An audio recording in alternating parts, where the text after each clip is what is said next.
Good evening and welcome to Sports Weekly, driven by Terry Hendricks Ford. Look at this room on the night before Thanksgiving. Give yourselves a hand here tonight, huh? This is a full house. See, it's all about the guests tonight. When you bring Caela Walker and the Foz in, then it's going to be a full house tonight. Bummer even came in almost a full sweatsuit tonight, so we're ready for that later on this evening.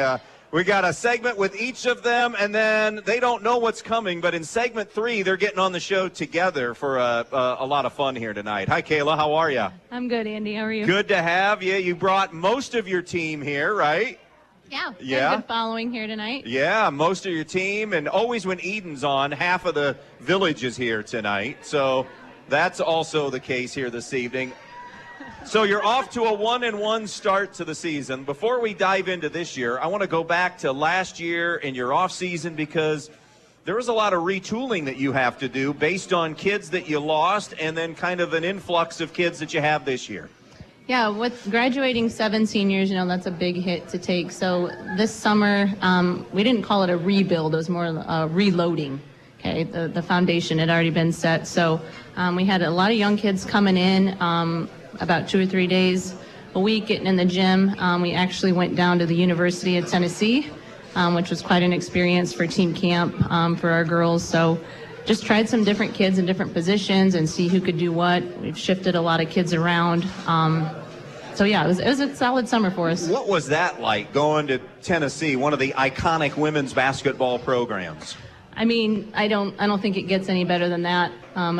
I forget when we first stepped on campus, and I was like, all right, you guys understand like where we're at right now. Like, we're in the arena. This is where the girls play. This is where Pat Summitt coached. And I'm like, who's Pat Summitt? I'm like, oh my gosh. So this was an education program as well. Yes, absolutely. And then getting to visit the Women's Basketball Hall of Fame was pretty impactful, pretty special for them to see, the history and the now and where the women's basketball is going. So when you lose, tell me what it's like to lose 7 kids and the 7 that you lost, and how it maybe changes how you coach the game and teach the game a little bit when you have all that experience now gone to graduation. Yeah, I mean, those 7 girls that we lost, they'd been within the program since junior high when I first came in, and the leadership within that class was elite. So losing that and having these younger kids come in and some other kids step up that necessarily haven't been in a leadership role, I wouldn't say it was a challenge, but more like it's time to grow up. So just trying to slide, we lose 3 ball handlers with Carly Keese and Corinne Towers and Olivia Mitchell. And we lose some inside game with the Kaler twins and our defensive specialists and Brianna Hinesley and then Natalie Spackman. So a lot of positions that need to be filled and reload. And a highly coachable group as well. Absolutely. I mean, I always have great kids. They always come in and work hard, and they get after it. So as far as my coaching style, that doesn't really change. It's just getting these younger kids to understand my style and get the best out of them every day. All right, Caela, what did you see? You go to Tennessee, you have your off season. What did you see out of this group as you kind of got ready for the season as far as, I guess, potential? I mean, their basketball IQ was surprising to me this summer with this younger group. It was like you could say something and they automatically... Except about knowing who Pat Summitt was. Well, we'll give them a mulligan on that one. But just extremely coachable, and they just get after it. They ask a lot of questions, which I love. Their team chemistry has probably been one of the best out of any of the groups that I've coached, both on and off the court, which I feel like is special. I mean, if you have that's a bonus. So explain, I guess, to me and to our listeners a little bit about when you say they ask questions, because there's ways that ask questions could be asked, and it could be like they're questioning the leadership and what you're doing, but I know that's not how it's meant in this instance. So give us an example of maybe a question or two that was asked of you and your staff. I would say, so for example, down at Tennessee, Coach Walker, am I supposed to take this shot, or what's my read on this? If this girl goes under the screen, what am I supposed to do? Well, I want you to shoot that. I don't want you to pass it. I want you to throw it inside where there's 3 more defenders. I want you to make that read and shoot that. Or, when this happens, or how do I know if they're playing a man or a zone? Questions that these young kids, especially that are running the point guard position, are learning that, hey, recognizing when they're in a zone and being able to communicate out to the rest of the team, whether you're a freshman or a senior. I want to ask you about scrimmages before we dive into the season. You have a couple of those games in, but tell me about scrimmages and how those worked out. It's always you want to schedule and see different styles. So what did you see as far as scrimmages for this year? Yeah, we went down to Paulding and faced them and Spencerville. Different style of play from Spencerville that we don't really see a lot up here. Long, fast, athletic, just got up and down the court. Physical? Yeah, scrappy, physical in the inside. So I think that was a good one for us to match up against, just to, we got some work to do. We had a good matchup with Paulding, and then we went down to Delta and got after it on a Saturday morning and just saw a lot of really good things, a lot of opportunity for growth and just areas to improve on, but a lot of good things. All right, so let's start there, I guess, quote unquote negative. What are those areas here? Thanksgiving weekend, long season ahead. What do you need to get better? Like, what jumps out at you? A couple of things that you need to get better at as the year goes on. Defensively, just, getting after it, not getting lazy and doing the little things right, whether that's, bumping the cutter, getting in the passing lane, communication. I think, especially in the women's game, it's quiet. You don't hear a lot of talk out on the defensive end. So that's something that we really push about communicating of who's got the ball, who's in deny, who's help. And then offensively, just taking shots. I feel like we get great looks at shots, and we hesitate whether to know, do I pull the trigger or should I pass it? Should we get 2 or 3 ball reversals before I shoot? So offensively, we have to look to score the ball and get it done on the defensive end. Okay, what else have you done well? Positives here in the early season. What else do you like about this team? When things are clicking for you on the floor, what are you doing well? I like their up-tempo. We got some good looks on Friday night against North Central of running our secondary break, which is great. And I tell them all the time, girls, if we can run a secondary break, guess what? We don't have to run an offense all season. So if we can run the floor and get up and get layups, which I thought they did some nice things in the press, it's exciting to see because we really never had a pressing team, and with this group, they're athletic, they're long, and they're just smart. They're not afraid to gamble a little bit, but they're also coachable enough to make adjustments in game time situation. You also told me really good chemistry with this group. Talk a little bit about that. Yeah, so I'm big on team chemistry on and off the court. We talk about family, and it really is. Like, this is our family. You're with each other. More than their own sometimes. Exactly. We're together all the time. So doing those little things off the court, whether if it's at study table or you're going to grab dinner after practice, like, these girls do those things and they make the time for each other to pick another one up, or they know someone's having a bad day. And I think that's important, especially when you have kids that are competing for playing time or they play the same position. It's so easy to just give them the cold shoulder, but our kids, they're just great kids and they're great teammates, and the chemistry I just think it's unmatched. All right, 2 games in, you've split the first 2. Tell me a little bit about both those games. Yeah, we did a lot of good things against North Central. We have to learn how to maintain a lead and continue to do the little things right and not get laxed. And then also, we got to get after it on the defensive end. We always preach defense, and we have to be able to stop teams, and I've always hung my hat on that and throwing different defenses out in the mix and doing the little things like communicating and being in the passing lanes. We have to continue to do those things night in and night out and practice that. You don't just step on the court and know how to play defense. Yes, everybody can play defense, and I tell them that it's about heart, but just understanding the details and being ready to jump to the next position. And I know things didn't go well for you on Monday night. Antwerp, a solid team. I think you're going to see them double-digit wins. I think I can say that before the season is done. But what can you learn from that kind of a game for down the road? Yeah, when someone comes out and packs a punch, we got to respond. And you can't wait late in the game to respond like that. You've got to come out and do what we do and adjust how we know how to adjust and respond in the right way. And I just don't think we responded well. And we got late in the third quarter and fourth quarter, and they started to do some things and knock down some shots and just helped to build some confidence. So again, even though it was not a pretty game, but they did a lot of good things at the end there. Feel like that's part of the learning process and something that can be developed with this group? Absolutely. All right, so BBC this year. Montpelier has kind of taken ownership of the conference the last few seasons and gunning for a fourth in a row. How do you see the other teams that you're going to compete against this year in the conference? Again, for those that didn't know or forgot, you may play each other twice, but only one counts, so you haven't started league play. That'll happen later. How do you see the conference, at least on paper? I think the conference is going to be competitive overall. I think a lot of the schools in the area graduated big senior classes. I don't think a lot of people realize that.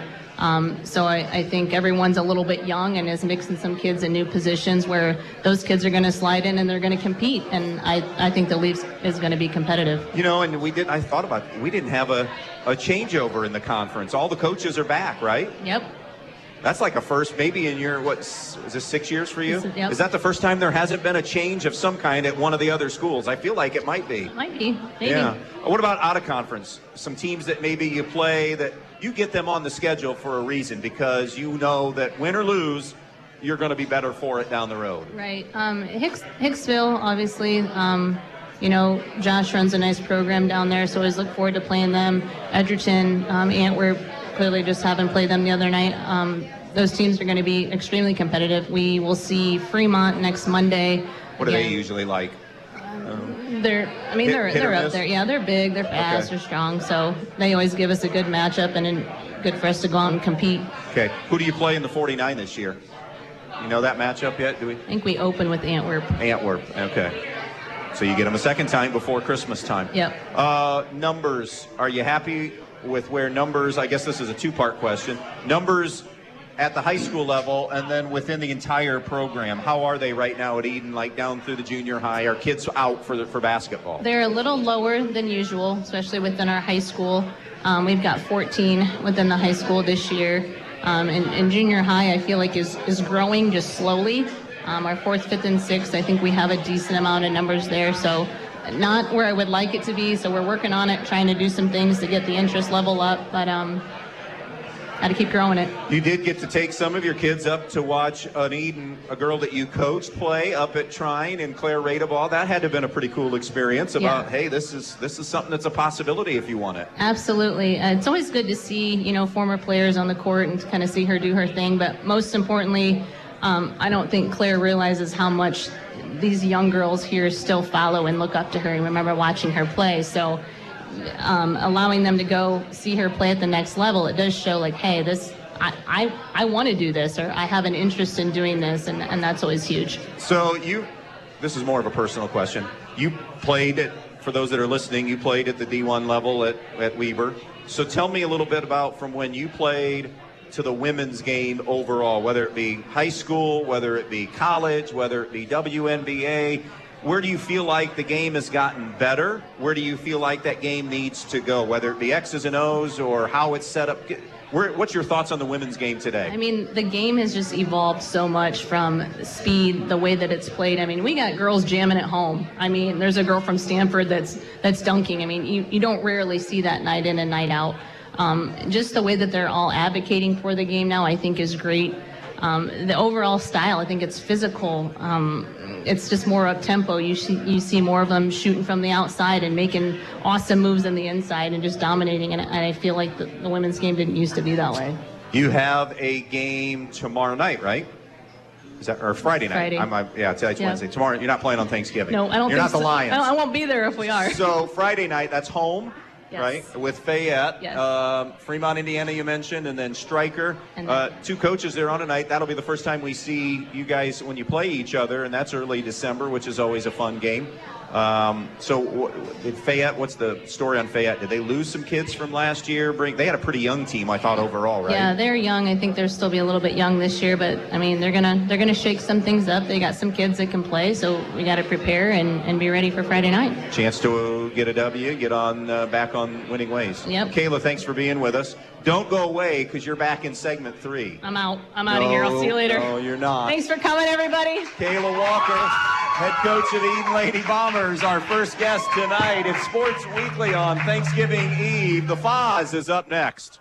It's Thirsty Thursday at all the main stops in Northwest Ohio. What does that mean? It means that every Thursday, all day long, you will get any size fountain drink or any size coffee for only 79 cents. All day long, every Thursday, any size fountain drink, any size coffee or cappuccino. Stop in to your main stop and see everything they have to offer every day. Main stops, always there when you need us.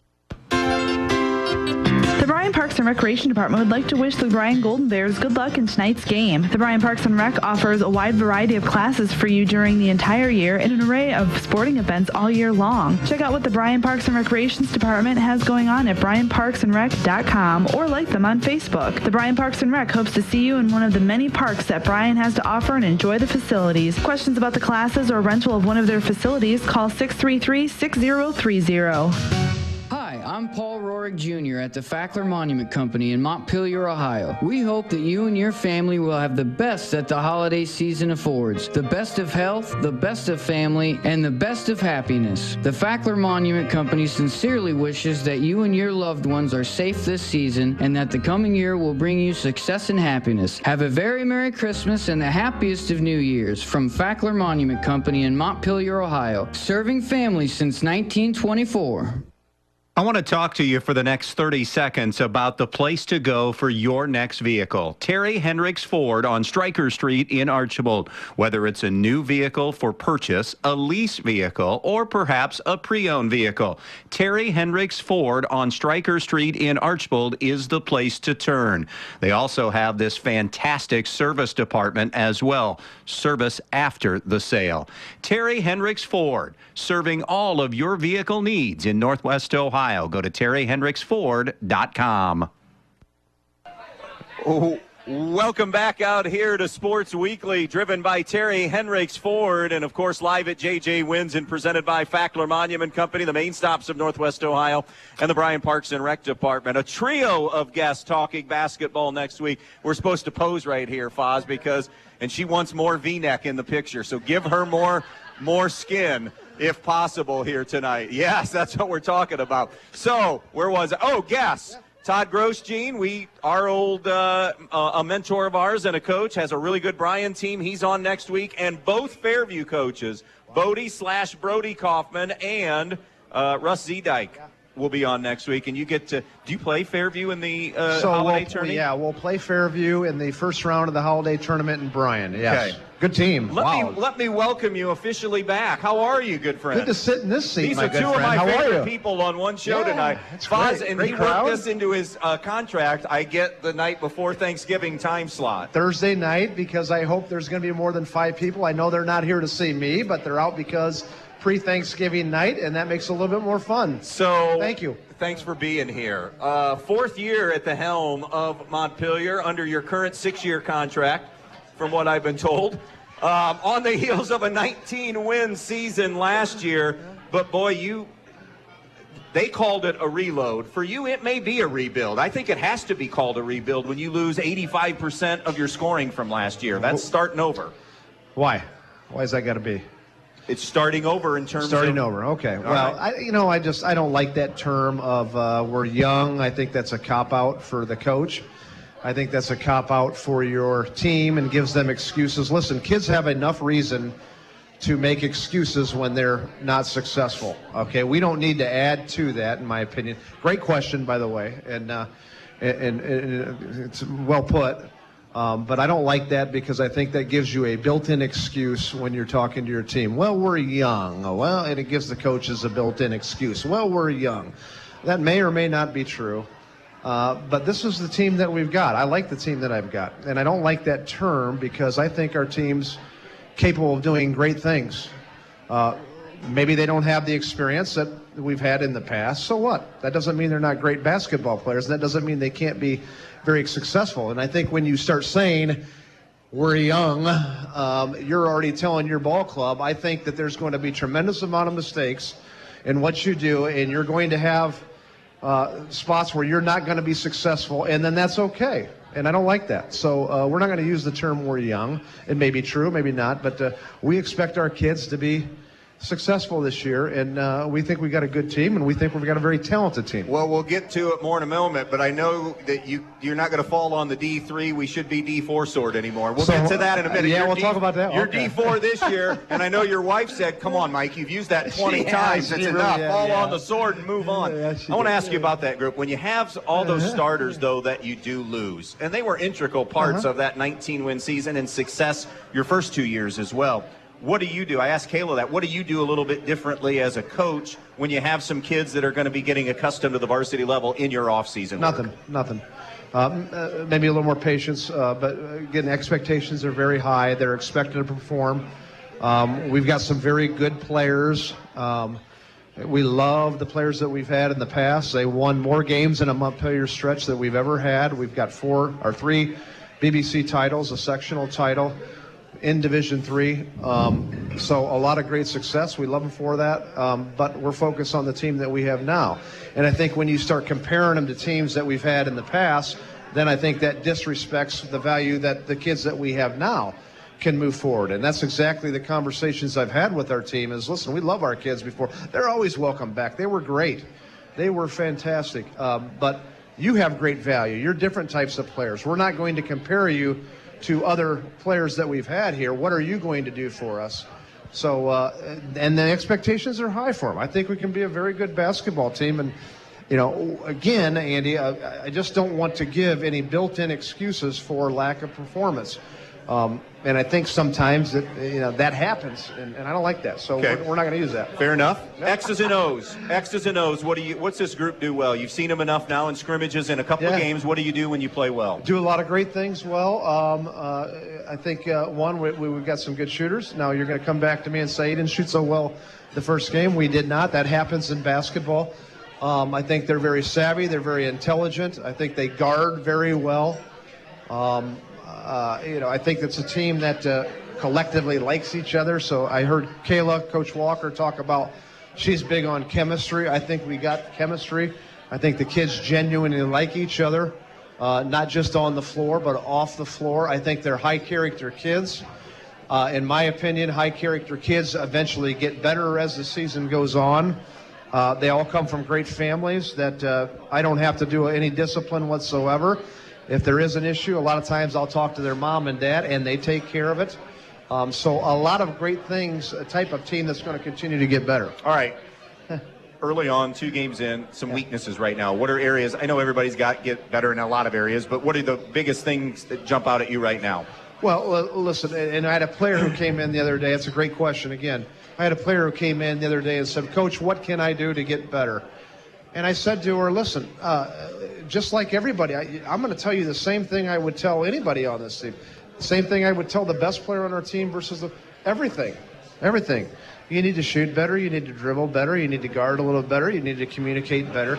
So I think all of those aspects we need to do collectively as a team. There's not one aspect that I look at it and say, hey, we're bad at this or we're bad at that. I don't think that's the case, but I think like anything in a basketball season, you got to grow. It takes time. It takes time to mesh. And so collectively, there's every single aspect. I like where we're at right now, but every single aspect we need to improve on, from understanding the game, from shooting the basketball, from defending in different matchups, all of those things. Again, we're in a good spot, but we need to improve to get where we're going to be, and I believe we will. Where are you at right now as far as the number of kids in rotation right now? Where do you feel comfortable right now at the varsity level? Yeah. So I don't usually, in my past MO has been not to play a lot of kids. Usually 7 or 8 is as many as I play. This year we're playing 9, and that will be dictated by the game and the matchups of who gets the bulk of those minutes coming off the bench. I don't feel like we've got 3 kids like we did last year. With Trinity, Ariel, and Chelsea, 3 kids that played and were great for us last year, we couldn't take them out of the game. So essentially we're rotating with 2 kids there. I don't think we're in that situation this year. I think we can, get some of our upper tier players maybe more of a break. They don't have to play 30 minutes like we did last year. So we'll use, most nights we'll use 9 players. Okay. What's the overall numbers like in your high school program? Yeah, so that's a great question again. So the overall numbers in the 8th grade are not very good. We've only got 2 kids. that are playing 8th grade. We do have a pretty good 7th grade class who we think's got a lot of upside. We've got a pretty good freshman class with 7 freshmen. So the whole thing is, and I'm not a guy who thinks we've got to have great numbers. A big thing that I want to do is I want to develop players, and what we have this year and what we've been able to do the 4 years that I've been there is tell every kid, you're going to play. And we played just about every kid every game, whether it be JV or varsity. But there's going to be some requirements to get to that level to play. You will go to open gyms in the summer. You will go to summer workouts. You will go to shootouts, or you won't play, or we just won't have you on the team. And your reward for that, and we've done that in about 98 percentile, is the kids are going to get to play a little bit. Now, some not as much as others, obviously. Some at the JV level, some at the varsity level. But we're going to get you in the game as best we can if you do the things that I say you have to do in the summer. And if you don't, we'll simply say, this probably isn't for you. Maybe something else is a better operation for you. All right. Conference. Yeah, great. I heard you ask Caela. That's another great question. I think the conference champion will have at least 1 loss, maybe 2. We don't have the round robin anymore, so it's 1 game. A lot of weird stuff can happen. Or maybe 2 or 3 teams share it. It could happen. It really could this year. As I'm gauging that off of my data is 2 weeks, so don't take. We'll see how things play out. But I'm looking at scores and gauging that off of 2 weeks of data. So, but I don't think there's anybody. I think last couple of years, I think we had a better roster than everybody. Okay. I don't think that's the case this year. I think there's 4 or 5 teams that are right there that could beat anybody on any given night. So, listen, wouldn't be surprised if one of those 4 or 5 teams won.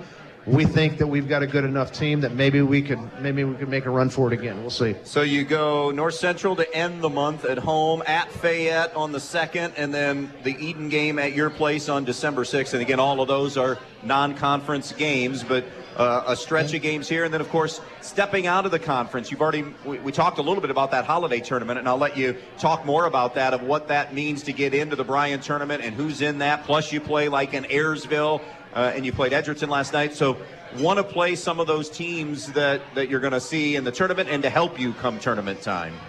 Yeah, you do, and that's something that Athletic Director Joe Brigle, you know him a little bit. I do. I heard that there's extension talks have begun in the early stages. Is that? I'm just happy that he allows me to coach with him. Okay. I mean, that's all I am. Because every year I'm on the hot seat with him. You never know what's going to happen. But when there's an opening, he'll run it by me. He's good at communicating that. Do you want to do this? Where are you at program-wise? Should we play this kind of a school? Those kind of things. And I just had somebody ask me that same question over there when I was sitting. 95% of it, I guess, Joey handles, and maybe when there's an opening, he'll run it by me. I think we're at the point here, coming in the years in the future, that maybe we want to schedule some non-conference games that are a little bigger. We'll see how that goes. Do like the Bryan Holiday tournament. Is Stryker the 4th? Brian, Brian and Stryker. We kind of got in there when they needed one when Paulding got out of it, and we wanted to play. We weren't playing over the holidays, and that's a long stretch. Oh, too long. Right. And I know Brian is going through the best stretch of athletes that they've done in girls basketball ever, and this year's team is loaded when you talk to Todd. So we want to play those type of teams when we get an opportunity. And we want to play during the holiday stretch. And then Fairview's loaded this year, too. I think Stryker is a team right up there at the top and may win the BBC. They're going to be a really good one. So we'll play Fairview in the first round. I want to keep that. I like it that it's essentially a home game. Bryan, I consider Bryan and Edon and Hilltop kind of home games. North Central, 10 miles radius, so it's nice and convenient. We don't have to travel. So I like playing in that Bryan Holiday tournament. Yeah. And hopefully Todd won't kick me out of it. Yeah. And they give you some nice prizes too. Last year we got some nice hats. That was kind of cool. Is that right? Yeah. I didn't know you walked. You got a little swag for going. Got a little swag. Did not know that. Swag. That's swag. Swag. Well, or swank. That was a magazine. Swag. All right. So, are you good to stick around? You know what? It's been a long time. I love you. I'll do whatever you want, man. It's been a while. Before I bring Caela back up, we have missed the Foz, do you have like 2 locks in college football that you can give us this week? You know what, I do. Did you? I knew you'd be prepared. I mean, I knew there were enough. He knew there were enough gamblers in the house tonight. So who is your first lock in college football this weekend? Well, I'll tell you, it's not going to be very sexy, but I'll give you a name. All right. All right? It's Friday night. No, that's not right. It's Saturday. Sorry. Central Michigan is a -2 favorite against Eastern Michigan. Gunner Oaks from Swan. Hold on now. At Evergreen. Yeah, Or at Eastern. yeah. At Eastern. Yeah. Central's 4-7. Eastern is 7-4. It's at Eastern. So why is Central -2? Because Vegas knows something. Take Central. Okay. off the radar. Off the radar on rivalry weekend. Do you have a rivalry weekend pick as your other one or no? The Ohio State-Michigan game? Well, no. What's your other lock? Oh, my other lock? That was the big one right there. I like LSU at only 9.5 over Texas A&M. Texas A&M's packed it in. It's at A&M, but they've given up. So forget about it. Yeah, that crowd last week was. Did you see that? And you terrible. know what? I know my friends from Michigan, because they're hypersensitive, are going to get angry when I say this. But I looked up at the Illinois. Illinois is good. I know they've played badly the last couple of years. I look up in the big house and I see empty seats everywhere. I see them everywhere. There's like I don't know. I go, what's going on here? Well, you're getting. Look at this. The Foz is getting his Hey, food. all right. Well, I'll wait till I get done delivered. talking. But thank you. So, break down Ohio State, Michigan like only the Foz I can. think Michigan is really, really good. They're physical up front. They're better up front than Ohio State is. Ohio State has more NFL players than Michigan does, but that doesn't mean you're going to win. If Blake Corum plays, and I think he's the best back in the country, Michigan can beat Ohio State physically by winning the line of scrimmage like they did last year. Play action, I think McCarthy is tremendously average. I know they've got a tight end all out. Michigan's on their third-string tight end. They have some injuries. Jim Harbaugh will never tell you who's going to play this weekend. So if Corum plays, it's going to be very competitive. If Corum does not play, Ohio State covers, and it's 7.5 right now. All right. Only like the Foz. That's what I say. All right, we're going to take a break. Foz, stay here. Caela, come on back for our final segment of Sports Weekly on this Thanksgiving Eve here on B-Rock. It's Thirsty Thursday at all the main stops in Northwest Ohio. What does that mean? It means that every Thursday, all day long, you will get any size fountain drink or any size coffee for only 79 cents. All day long, every Thursday, any size fountain drink, any size coffee or cappuccino. Stop in to your main stop and see everything they have to offer every day. Main stops, always there when you need us. The Bryan Parks and Recreation Department would like to wish the Bryan Golden Bears good luck in tonight's game. The Bryan Parks and Rec offers a wide variety of classes for you during the entire year and an array of sporting events all year long. Check out what the Bryan Parks and Recreations Department has going on at bryanparksandrec.com or like them on Facebook. The Bryan Parks and Rec hopes to see you in one of the many parks that Bryan has to offer and enjoy the facilities. Questions about the classes or rental of one of their facilities, call 633-6030. Hi, I'm Paul Rohrig Jr. at the Fackler Monument Company in Montpelier, Ohio. We hope that you and your family will have the best that the holiday season affords. The best of health, the best of family, and the best of happiness. The Fackler Monument Company sincerely wishes that you and your loved ones are safe this season and that the coming year will bring you success and happiness. Have a very Merry Christmas and the happiest of New Years from Fackler Monument Company in Montpelier, Ohio. Serving families since 1924. I want to talk to you for the next 30 seconds about the place to go for your next vehicle. Terry Hendricks Ford on Stryker Street in Archibald. Whether it's a new vehicle for purchase, a lease vehicle, or perhaps a pre-owned vehicle, Terry Hendricks Ford on Stryker Street in Archibald is the place to turn. They also have this fantastic service department as well. Service after the sale. Terry Hendricks Ford, serving all of your vehicle needs in Northwest Ohio. Go to terryhendricksford.com. Here's your updated B-Rock 100.9 forecast. 31 tonight under partly cloudy skies. Winds out of the south around 5 miles per hour. Highs around 57 tomorrow. A blend of clouds and sun. Overcast skies tomorrow night. Scattered rain showers likely. Lows dip down to about 41. High of 49 Friday under cloudy skies. 51 Saturday. Chance for scattered rain showers. From the Weatherology Weather Center, I'm meteorologist Paul Trombley. Currently, it's 40 degrees.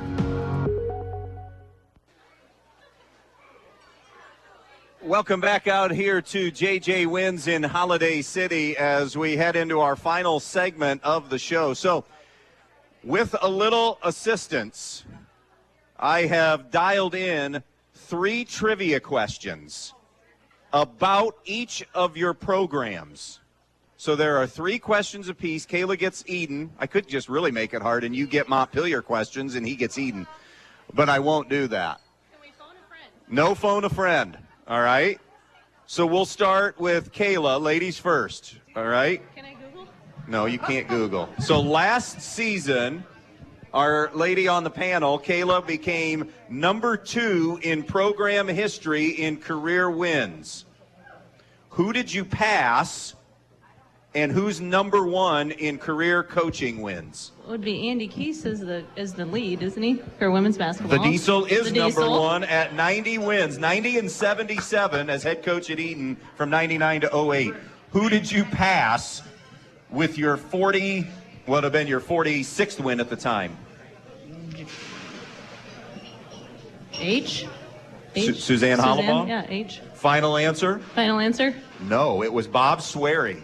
Oh, I forgot he coached there. Swery from 2010 to 2013 won 45 games. All right. All right, so you got half a point there because you got one of them right. Bummer. Hannah Blake holds the record for most points scored in a season at 426. Who is number 2 in single season points? Girls or boys? Girls. Shanna Pressler.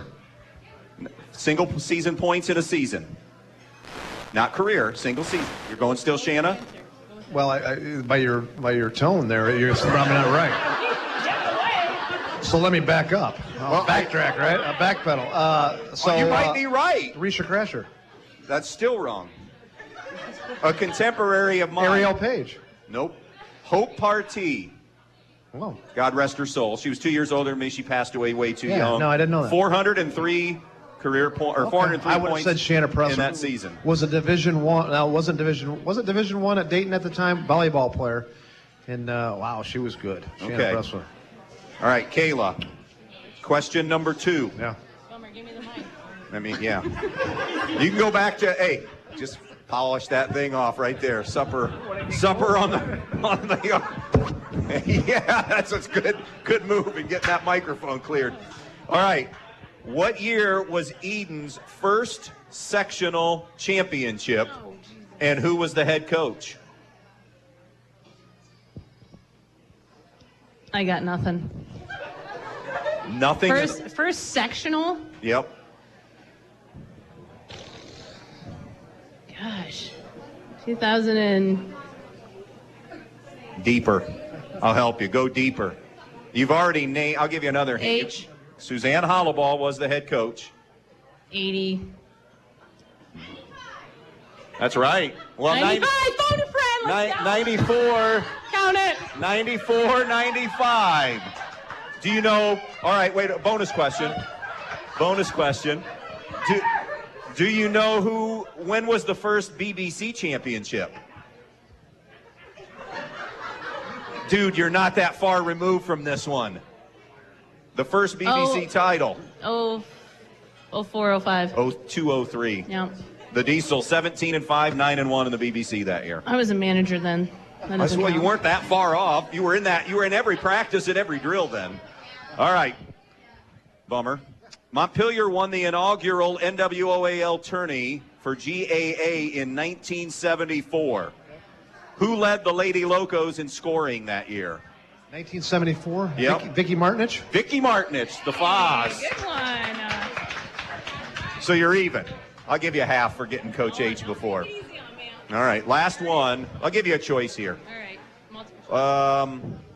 Who was the opponent in the most points scored? It was 73 twice. Edon has scored in girls hoops 73 twice. Just name one of the opponents that Edon hung 73 on. Montpelier. That was a joke, Bummer. I see. I would have guessed one of these. I would have guessed one of these pretty easily. Because we could load up 4 managers and somebody and hang 73 on Hamilton. Oh, I'm thinking like league. Yeah, so well, Fayette was the other one. Fayette in 01-02 and Hamilton in 08-09. That's on you. All right. Wait, real quick. Fewest points. Eden's held somebody to 8, and it's a conference team, and it's not Montpelier. North Central? North Central scored 8 against Edon in 02 and 03. Sorry, Jode.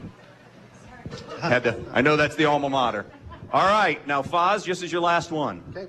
Who scored more career points for the Lady Locos? Wife Andrea or daughter Jessie? Oh, I know that one. That's easy. Yeah, Andrea scored more. Wrong. Career? Wrong. She led the... Jessie 550, Andrea 518. Is that right? Oh. Well... And Andrea was a league scoring champ. She was NWL that year. I remember that. 90-91. Yeah, she was.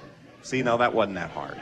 Well, that wasn't Yeah, that you are on the couch tonight. Yeah.